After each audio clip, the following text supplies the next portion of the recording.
Welcome to Make Peace with Food. I'm your host, Emily LaVoie, a certified eating psychology coach. I own a virtual private practice, and I work with clients all over the world, one-on-one and in group programs, to help heal their relationship with food and improve body image. Here at Make Peace with Food, we believe food is not your enemy, that eating should be fun and bring you joy and pleasure, not stress and guilt.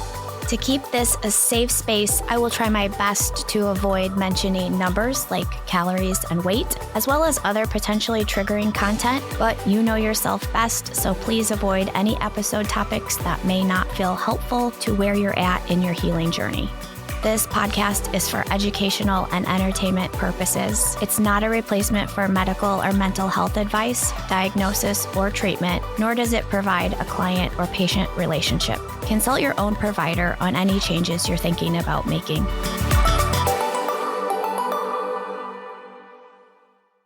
Today's episode is brought to you by my one-on-one coaching.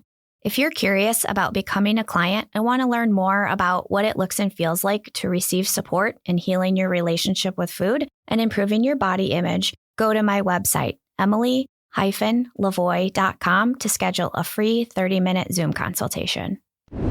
Hi there. Welcome to episode 17. As always, a quick update before we jump into the episode topic. So yesterday, I spent a little time at a university I presented to, it was a psychology class of just nursing students, and I presented on the topic of eating disorders, and the professor just asked me to talk about 3 eating disorders, but I reviewed the diagnostic criteria with the students, as well as potential contributing factors that cause eating disorders, as well as the treatment for each of them. So I talked about what's called the biopsychosocial model. So the contributing causes that are biological, psychological, and social.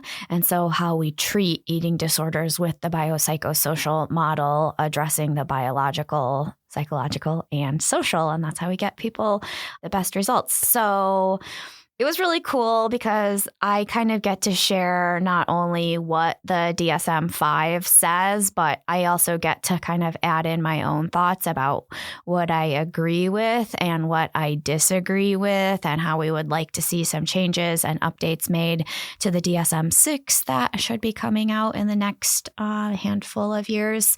And I think I just kind of get to educate them and maybe ask questions and get them to think about things differently so that they will someday be able to offer their highest quality of care to their patients. But it was really cool because all of these students participated so well. We had great conversations. They asked some of the best questions, and I had a really fun morning yesterday. In today's episode, we'll get into it.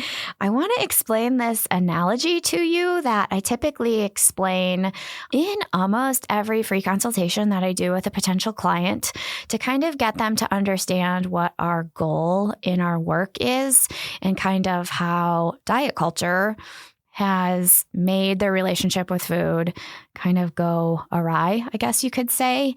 And so this analogy, I call it the pendulum analogy.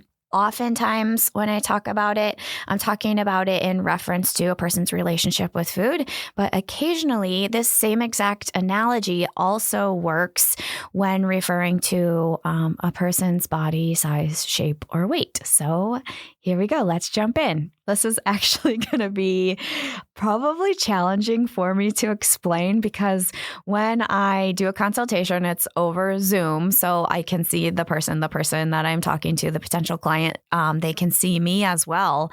And when I explain it to them, I always say like, gosh, I really wish I had a third hand, because this analogy, I use my hands to explain it. It would be so much easier for me to explain it if I had a third hand, and now you guys can't see me. So I'm going to have to explain it to you with 0 hands using all words. So anyway, this will be a first. Cross your fingers, wish me luck. Here we go. Okay. I think I've said this before, but I'll say it again. We are all born intuitive eaters, meaning we are really in tune to our hunger fullness cues. We trust our body to tell us when it's hungry, when we are hungry, whether we're like a baby, a toddler. We communicate that through probably crying to our caregiver, and they try to figure out what is upsetting us, whether we need a diaper change, if we're hungry, if we're cold, all of the things. And then hopefully they figure it out pretty quickly, like, oh, the baby's crying, it's hungry, we better feed the baby. And then if you have ever spent time around a baby or a toddler and you're feeding them when they are full, they are like spitting the bottle out, or, if you're doing the airplane with the baby food on the spoon, they're, pushing their lips together and they won't let the food get in their mouth, or they're, grabbing the food in their hands and throwing it on the floor or spitting it out because they're so in touch with their fullness cues. And then as we grow, because we live and breathe diet culture constantly, at some point, our relationship with food gets a little bit challenging for most people. And so what I help people do is get back to becoming the intuitive eater that we are naturally born being, where we trust and listen to our body, and we don't need somebody outside of ourselves telling us what, how much, when, how many calories, how many carbs to eat. Our body just kind of regulates that. And I know if you're in a challenging place with food currently, that seems probably insane to you. Like, wait, I could literally never trust my body. I would eat and I would never stop. Yeah, a lot of times we rely on apps or our wearable device, so our Apple Watch, or to tell us when we're hungry. Like, how your watch doesn't know when you're hungry. You know when you're hungry. Just like your watch doesn't know when you have to go to the bathroom. You trust yourself to listen to your body. And when your body tells you, hey, I kind of have to go to the bathroom, you just get yourself to the bathroom and go. You don't need a quote unquote expert outside of yourself. And you also don't, you just go to the bathroom. It's not like you have to measure it perfectly and, weigh it on a scale like we see people doing with food. Like, your appetite and your fullness will tell you when you have consumed enough energy, and kind of cravings, in my opinion, tell you what vitamins, minerals, nutrients your body needs. So like, I always use this example, like, have you ever just craved an orange? Oh my gosh, like an orange sounds so good. Let me see if I have an orange in the refrigerator, or I better buy some oranges at the store because, wow, oranges just really sound good. In my opinion, that is my body instinctually and intuitively knowing that, hey, you might need a little bit of vitamin C. You might also need a little bit of hydration. You might need a little bit of fiber. And our body's needs and wants and desires kind of come through in our cravings. And when we're listening and we have a good relationship with food and we can trust our body to get its needs met, it's just this like beautiful, choreographed. It just works so well and in sync together, in my opinion. Okay. So what I want you to do is envision a clock pendulum. Okay. And the pendulum is swinging back and forth within the normal range. So normal pendulum swinging back and forth. And in your head, this is what you think, quote unquote normal or positive, healthy relationship with food looks and feels like. It's within this normal range. You eat some nutrient-dense foods along with enjoying some fun foods and play foods. You feel very in control. You typically eat when you're starting to feel hungry. You typically stop when you're starting to feel comfortably full and satisfied. You eat a large variety of foods. You don't label foods as quote unquote good or quote unquote bad. You don't really feel any guilt and shame for any of the foods that you're eating. And living in diet culture, or definitely I would say going on a diet, attempting to change your body's weight, size, shape, or appearance of your body is like a gigantic hand reaching into the clock and grabbing the pendulum and cranking it way back to one side, outside of the normal range. Okay. So now you're following these food rules, and certain foods are being worshiped and labeled as quote unquote good or quote unquote healthy. And other foods are being labeled as quote unquote bad or quote unquote garbage or quote unquote junk or unhealthy, eye roll. And so this pendulum stays cranked back while you're following the diet rules. But then something happens. Let's say, for whatever reason, you can't follow the diet rule. Maybe you go out to a restaurant, or you accidentally eat to the point of uncomfortable fullness, or you got to, you plugged in all of your food or all of your calories or all of your points to whatever stupid app that you're using to kind of tell you more about your body than you're trusting your body to tell you about itself. So say you're plugging all of your calories or points into whatever app, and you get to the end of the day and you've reached your calorie or point limit, but you're still hungry. And so say you're starving, actually, because maybe you were like really active that day, or maybe you were really stressed that day, or maybe you didn't sleep well the night before. Maybe, the temperature is, there's so many different things that would increase our hunger. And okay, I'm going to digress for a moment and try to come back to where I left off. It is really normal to have a different appetite on different days. It's actually abnormal to need It is abnormal for your body to need the exact same things day to day to day. So say, I try to avoid using numbers, but say you're using one of these stupid apps to track your calories and it gives you the same exact calorie allotment for the day. Your body doesn't need the exact same thing every day. Some days your body is going to need more energy. Some days your body's going to need less energy. And I feel like these apps look at things through a microscope where we want to zoom out and look at things through a telescope. And so these apps don't really allow that fluctuation in our body's needs being different from day to day. And what I try to do is normalize that, in the end of the week or in the end of the month, you might have eaten somewhat differently from day to day, like maybe different amounts of protein, different amounts of carbohydrates. You had different cravings for different types of foods. That's actually normal when we zoom out and kind of look at the big picture. Okay, so anyway, I digressed and lost my train of thought, but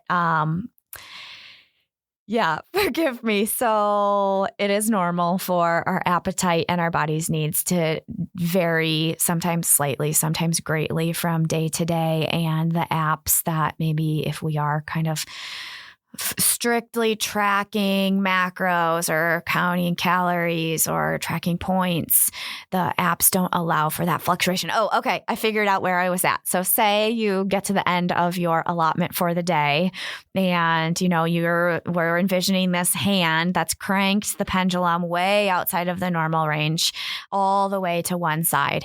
And it's at the end of the day, you're really, really hungry for whatever reason. And say you're like, wow, I'm trying to sleep and I can't even sleep because my body is keeping me awake because I'm so hungry. I can't stop thinking about food. So you get out of bed, then you go find something to eat, but now you're going to be over your stupid calorie allotment for the day. So essentially you quote unquote failed that diet. And now I want you to envision the gigantic hand releasing the pendulum that was cranked all the way to one side. The pendulum does not, when you release it, just stop back in the normal range. It has what I call diet backlash or back swing, where it's going to swing kind of equal and opposite the other way. So a lot of times when a person quote unquote fails a diet or isn't, I've been being so quote unquote bad lately, I need to start being quote unquote good. I know I'm saying quote unquote a lot, but I have to. I can't not. I have to do it.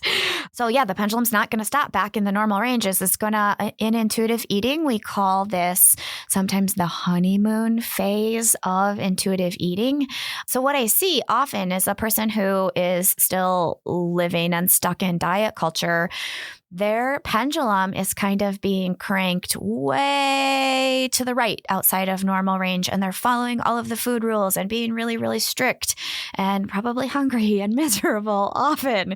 And then, the diet fails and the pendulum swings all the way to the left outside of the normal range. And they're craving all of the foods that they weren't allowed to eat while they were following the food rules.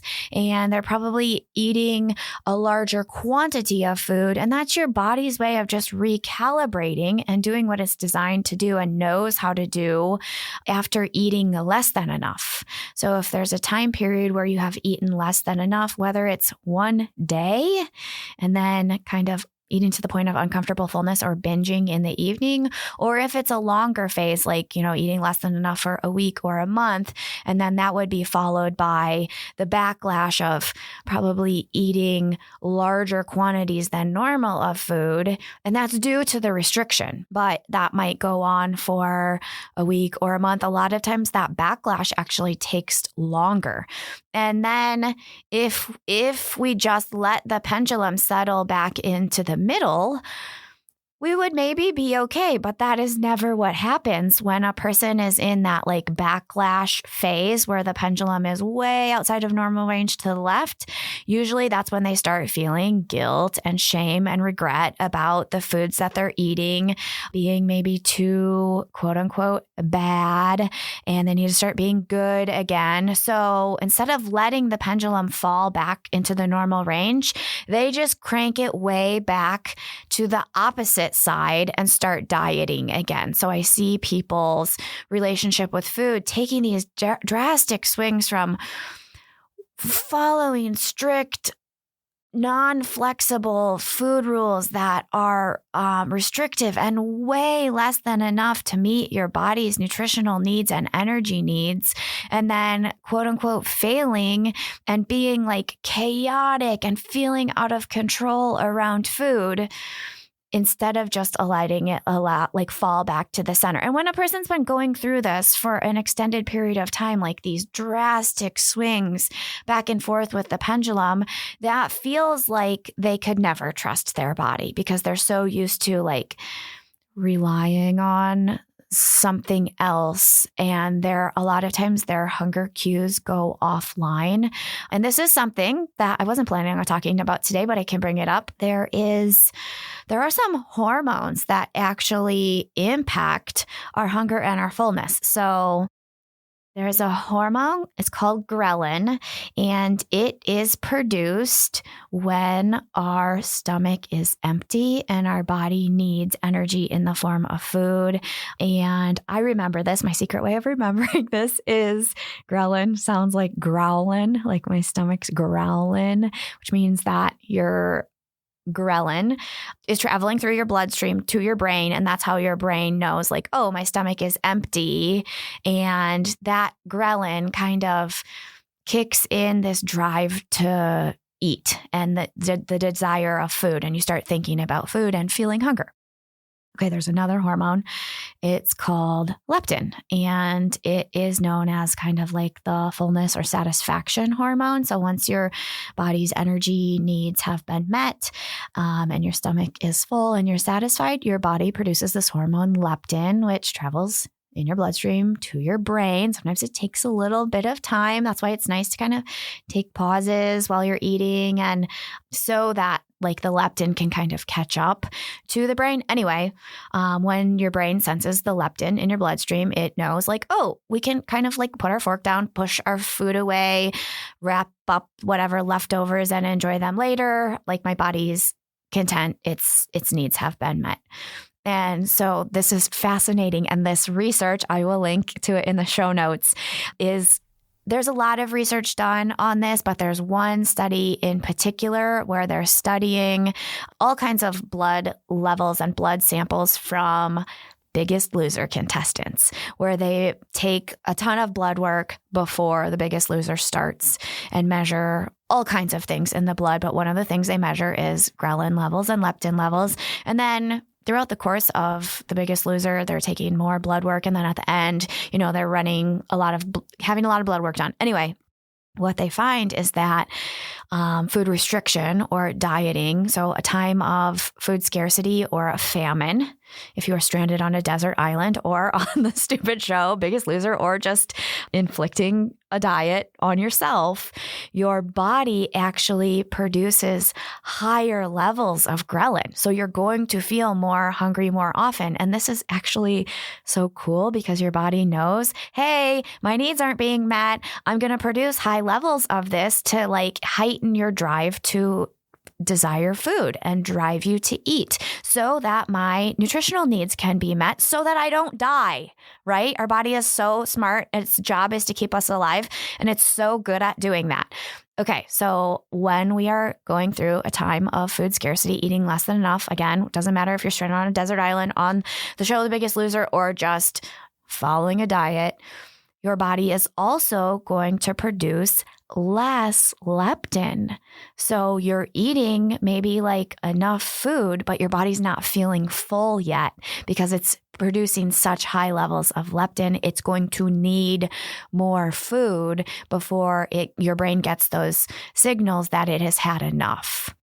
And that is making up for the time of food restriction or eating less than enough. So it's just your body's way of like kind of trying to quote unquote fix what needs haven't been being met. When these Biggest Loser contestants are done with the show, sometimes they're still running blood work like out in, long term. So months, years after the show is over. And even though they're maybe not dieting anymore, maybe they have gained back all of the weight that they lost on the show following the diet. Maybe they've even gained back more weight than they lost after the show is over.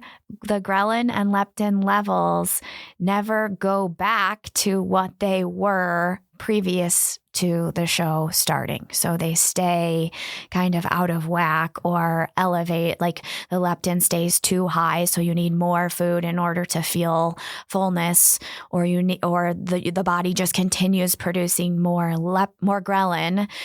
So you continue to feel hungrier more often. And again, this is just your body's way of like, oh my gosh, like we were stranded on a desert island, and like that was frightening. We could have died. Thank God somebody rescued us off of that desert island. What if I have to go back to that desert island? So what if I put myself on another diet? Like that's part of the reason we think that the body tends to, the majority of the time, so 66, 67% of the time, gain back more weight than it has lost following each failed diet attempt. And that is to better protect itself for future kind of like self-inflicted famines, because, we're not really getting stranded on desert islands. But if, our body doesn't know, like, well, what if it takes longer for me to get, rescued from this desert island? I need to have more energy stored up. I need to have more adipose tissue. My body doesn't feel safe with the amount of stored body fat it used to have because I went through this time of famine or food scarcity. So now I want to have more stored, because what if I go back to this desert island? What if it takes me longer to get rescued? Yeah, our body really has no idea whether we're stranded on a desert island or inflicting a diet upon ourselves. All it knows is I don't have enough, and this feels frightening. And I want to say, like, thank God diets fail most of the time for most people, because if diets did not fail, if we just succeeded at them and kept following them and following them and following them, most people would eventually be getting diagnosed with a deadly eating disorder. And I kind of think our species would be extinct, like we would be dinosaurs. But luckily, our body is smarter than us, and it almost like our body, it has all of these backup systems. This ghrelin and leptin thing is just one example out of like these, almost hundreds to thousands of things that keep us, we're hardwired to survive famine. Okay, back to the pendulum analogy. A lot of times when a person is seeking out my help, they are at a place that I call diet rock bottom, which I will be talking about more in the next episode, but they're just kind of done. They've come to the realization that I can't keep doing this to myself. And they kind of, after I explain this pendulum thing to them, this analogy, they decide, yeah, I want to do this work. I want to become an intuitive eater. I want to get my pendulum back to where it's swinging in the normal range. And I'm not going to keep cranking it back and eating less than enough and following food rules just to have that followed by, the backlash and the pendulum swinging way the opposite direction outside of the normal range. And when a person becomes a client, they eventually, it takes time. We always want this to be a fast process. It takes different people a different amount of time to get back to that normal range. But once you're within that normal range, congratulations, you are using the tools that I've given you and putting them into practice and learning that your body is actually so freaking wise and that you can trust and listen to it. Your hunger and fullness cues come back online. And yeah, food is no longer your enemy, and you no longer need to feel guilt about eating because, I've said this before, food is morally neutral. It's just food. You didn't commit a crime. You have nothing to feel guilty about. So sometimes when we are working on the process of becoming an intuitive eater based on a person's unique genetic makeup, as well as their past history of chronic dieting or weight cycling, also known as yo-yo dieting, sometimes we see people's body weight fluctuating along with this pendulum. So sometimes when a person is dieting, they will notice that their weight decreases when the pendulum is cranked back to the restriction area. And then they will notice that their weight changes, or maybe their weight increases when when you break the food rules or whatever. And essentially what I'm trying to say is when we're working on becoming an intuitive eater, we are no longer cranking that pendulum. We just let it go. And that's the honeymoon phase of intuitive eating, and where we're kind of going through some of that diet backlash. And yeah, some people's bodies, not everybody's bodies, changes during this. And notice if you're having a thought in your head that my body changing is quote unquote bad. Right? That's weight stigma. That is showing up in the form of weight stigma, that you think weight gain or body changes in one direction are quote unquote bad, and body changes in the other direction are quote unquote good. Bodies change. Weight changes, weight fluctuates.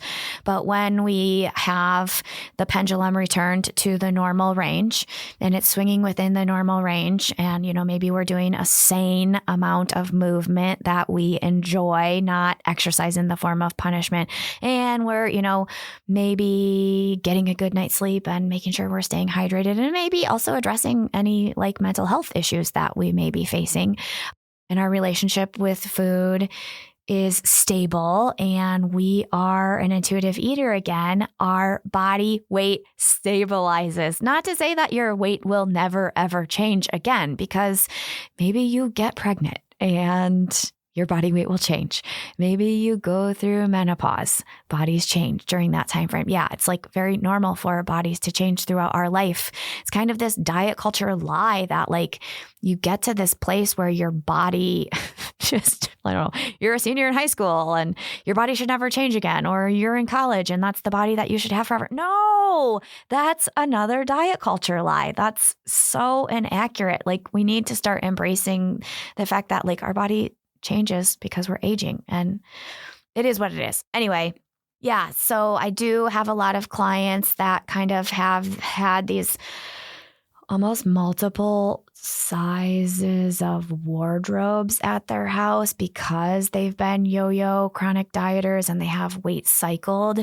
But when we are intuitive eaters and our body weight settles at one place, it's okay, this is the weight that you are supposed to be. This is your healthy weight, regardless of what the stupid BMI says.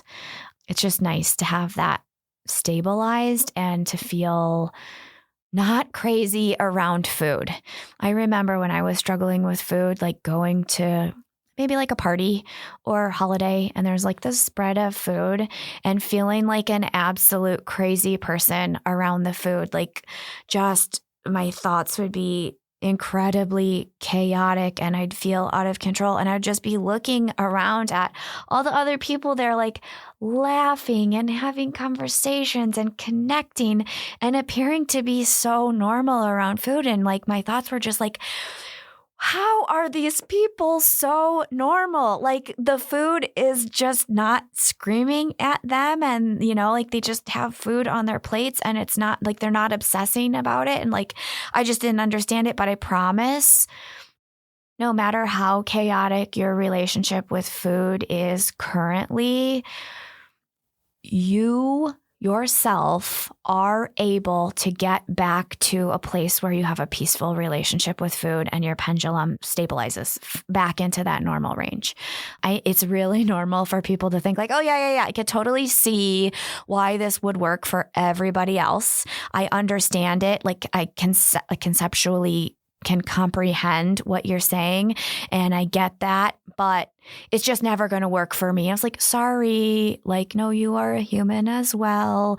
This does work for everybody. It takes different people a different amount of time. Notice if you're having a thought in your head about like, oh, there's an amount of time that is like, quote unquote good. So if I can get to this place in a short amount of time, then okay, that's acceptable, but it's like unacceptable if it exceeds this certain amount of time, or if this is taking longer than it takes other people, then that's quote unquote bad.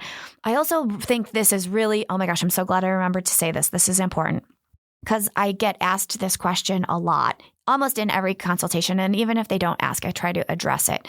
People want to know, how long does this process take? How long can I expect to work with you? And easy question, not exactly an easy or one size fits all approach, not a one size fits all answer. So this is how I answer that question. Say you are a person struggling with depression or anxiety or PTSD, and you're seeking out counseling or therapy to get to a better place. There are some people that can just kind of go to like a small handful of counseling or therapy sessions and their depression gets better. They get tools. They can easily start using the tools and putting them into practice, and they kind of get to a place where they can manage their depression without therapy, and they get there like pretty quickly. I don't think that that person that only needs like maybe a little bit of support is good. Okay? We don't need to judge a person's timeline. If there's a person that is struggling with depression and they need support from a counselor or therapist on a weekly basis for the rest of their life, and they have maybe a little bit more of a hard time putting the tools into practice when they're by themselves and they just struggle a little bit more, that person is not bad. We don't need to judge them. It's just a person that needs a little bit more support. Okay, so it takes different people, different amounts of time to get to a place where they have a peaceful relationship with food. But I will say this, somewhere around the 6-month mark, whether that person has worked with me for all 6 of those months, or maybe the person has worked with me only for like 10 sessions. So typically that's about 10 weeks of working together once a week. And then they continue doing this work on their own for 6 months and using the tools and supporting themselves. At some point, right around the 6-month mark, usually a person's like, wow, oh my gosh, I haven't felt the urge to binge, or I used to turn to food as a coping mechanism and experience emotional hunger almost on a daily basis. And wow, I feel like I maybe only have that once a week now, but sometimes I use food and sometimes now I use other coping mechanisms outside of food. I didn't realize, but when I kind of zoom out and I look at what's going on, I have made some vast improvements. Like these baby steps have added up to be leaps and bounds. And so yeah, somewhere around the 6-month mark, whether a person is continuing to work with me or they're doing work on their own to address their relationship with food, they're going to notice like they feel different. Their thoughts are different. Their behaviors around food are different. And maybe they've started or kind of completely overcome some of their unwanted eating habits. So I recently had a client, she purchased a package of 10 sessions with me and she got to a better place. She had made some huge improvements. And I'll kind of, as we start kind of getting close to the end of a person's package of sessions that they have bought, I'll kind of start having conversations and give them some things to think about when they aren't in session with me and just some things to analyze. And I always like, oh, you can ask me anything. I will share my honest opinion with you. I realize money doesn't grow on trees. It doesn't grow on trees at my house either, unfortunately. So this particular client, she felt like she was in a way better place, but she still had some things that she was struggling with. And her and I kind of both decided together that like, why don't you purchase another package of 10? I still think we have a few things to work on. And now, fast forward, she has finished that second package of 10 and her and I have had some conversations and both agree like, oh my gosh, you are in such a great place. You are supporting yourself so well. We've seen vast improvements and like almost like a mother bird throwing the little baby bird out of the nest. Like, I think you got this. Like, I'm here. If anything ever comes back to the surface in the future, you can always please reach out to me if you start struggling. But I really believe that we've done the amount of work where you don't need me anymore and you'll be able to support yourself and you continue using the tools that you've been doing so good at using. And then I have other clients that I work with them like 10 times and we're like, oh my gosh, wow, you're good to go. You don't need me anymore just after 10 sessions. And then I will say this is not my intention, but I do have a very small handful of clients and they kind of say something to me along the lines of like, hey, Emily, it just really like feels good to me to be able to check in with you because we live in diet culture. Like sometimes I'll just have an appointment with a client and like they'll just complain about the ways in which diet culture has showed up in their life since we met last and like kind of just shit talk diet culture because like it can kind of feel lonely because this is not mainstream. So sometimes it's like just nice to have somebody who gets it. And it can be hard to build that community because it is so non-mainstream. So sometimes I have these clients that they're just like, is it okay if I just like check in with you like maybe once a month or once every 6 weeks, kind of like indefinitely? I'm like, yes, I'm just here to support people. And it is okay that supporting people looks different from person to person. So yeah, I have a very, very, very small handful of clients. I have a very, very small handful of clients that I meet with kind of less regularly, but they just like the check-in and the support and kind of being able to shit talk diet culture. But yeah, like I said, that's not my intention. But if that's what is going to feel most supportive for somebody, I'm totally here for it. Anyway, I hope this pendulum analogy helps you.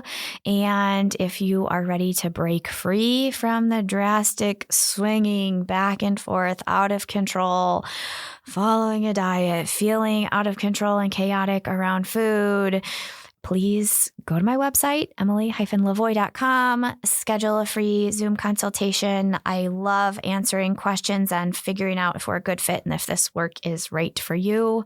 Life is so amazing on the other side. When that pendulum is within normal ranges, it's just like harmonious and beautiful. I hope you have a very wonderful day. That's the show. Thanks so much for listening. If you enjoyed it, I'd be so grateful if you take a minute to follow or subscribe to the podcast and leave a rating and review on Apple, Spotify, or whatever podcast platform you're listening on.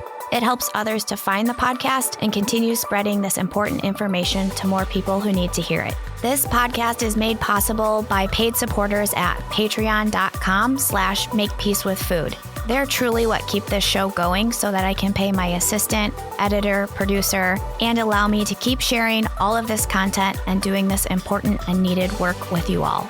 Go to patreon.com/makepeacewithfood to sign up for as little as $3 per month. Make Peace with Food is hosted by me, Emily LaVoie. It's produced and edited by Jake Lamore at Pathfinder.